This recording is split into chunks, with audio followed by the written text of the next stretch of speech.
लोकसभा चुनावों के बाद नीतीश कुमार एक बार फिर से पलटी मार सकते हैं, इस बात के संकेत मिलने शुरू हो गए हैं। नीतीश कुमार और बीजेपी नेताओं के बीच की दूरियां एक बार फिर से बढ़ती हुई दिखाई दे रही हैं। दरअसल दावा किया जा रहा है कि बीजेपी को नीतीश कुमार की जरूरत सिर्फ लोकसभा चुनावों के लिए थी, क्योंकि नीतीश कुमार जब महागठबंधन में थे तो बिहार को लेकर जो भी फीडबैक पार्टी को मिल रहे थे उसमें बीजेपी की हालत खराब बताई जा रही थी। महागठबंधन को मजबूत बताया जा रहा था। ऐसे में सबसे पहले नीतीश को तोड़कर अपने पाले में लाने की रणनीति बनाई गई और जब इसमें कामयाबी मिल गई तो अब बीजेपी नीतीश को किनारे करने की रणनीति पर काम कर रही है। नीतीश कुमार बेहद दबाव में दिखाई दे रहे हैं और ये पटना में पीएम मोदी के रोड शो में भी दिखाई दिया। नीतीश के चेहरे के उड़े रंग से ही साफ दिख रहा था कि वो बीजेपी के साथ सहज नहीं है, लेकिन अभी लोकसभा चुनाव चल रहे हैं, जेडीयू और बीजेपी के बीच में गठबंधन है। ऐसे में चुनावों के बीच वो कोई बड़ा फैसला नहीं कर पा रहे, लेकिन जेडीयू नेताओं का दावा है कि चुनावों के बाद नीतीश बड़ा फैसला ले सकते हैं, क्योंकि अगर वो बीजेपी के साथ में रहते हैं तो उनकी सीएम की कुर्सी संकट में पड़ जाएगी। दूसरा, इस समय बिहार में तेजस्वी यादव की लोकप्रियता में जबरदस्त इजाफा हुआ है। इसका असर लोकसभा चुनाव में दिखाई दे रहा है। दावा किया जा रहा है कि अगर नीतीश कुमार बीजेपी के साथ रहते हुए लोकसभा और उसके बाद विधानसभा चुनाव लड़ते हैं तो सबसे बड़ा नुकसान जेडीयू को ही हो सकता है। वैसे भी इस बार बीजेपी जेडीयू पर लगातार दबाव बनाए हुए है। नीतीश पाला बदलने का मन बना रहे हैं, ये उनके करीबियों का ही दावा है।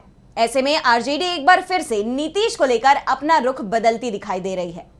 लालू यादव भले ही ये कह रहे हो कि नीतीश ने जो किया वो सही नहीं किया, लेकिन तेजस्वी ने यह दावा कर सनसनी फैला दी कि नीतीश कुमार का शरीर भले ही एनडीए में चला गया हो, लेकिन उनका मन अभी भी महागठबंधन में ही है। तेजस्वी ने भी नीतीश को लेकर अब अपना रुख बेहद नरम कर लिया है। अपनी रैलियों में वो नीतीश की मजबूरियां गिनाते हैं, लेकिन हमले सिर्फ बीजेपी और पीएम मोदी पर कर रहे हैं। तेजस्वी की तरफ से नीतीश को लेकर नरम रुख अपनाए जाने के बाद आरजेडी के कार्यकर्ता भी नीतीश को लेकर नरम दिखाई दे रहे हैं। जेडीयू के नेता भी अब आरजेडी को लेकर नरम रुख अपना रहे हैं। इसके बाद कहा जा रहा है कि महागठबंधन की तरफ से नीतीश के लिए अपने दरवाजे खोल दिए गए हैं। बस इंतजार 4 जून को लोकसभा चुनावों की मतगणना का है और अगर बीजेपी बहुमत से चूक जाती है तो फिर नीतीश कुमार आसानी से पलट जाएंगे। वैसे भी जिस तरह के फीडबैक 4 चरण की वोटिंग के बाद से मिल रहे हैं उसने बीजेपी की चिंता को बढ़ा दिया है और दावा किया जा रहा है कि बीजेपी को इस बार जबरदस्त झटका लगने वाला है और इसी के चलते एनडीए में शामिल पार्टियां इस समय बीजेपी से दूरी बनाने को तैयार दिखाई दे रही हैं।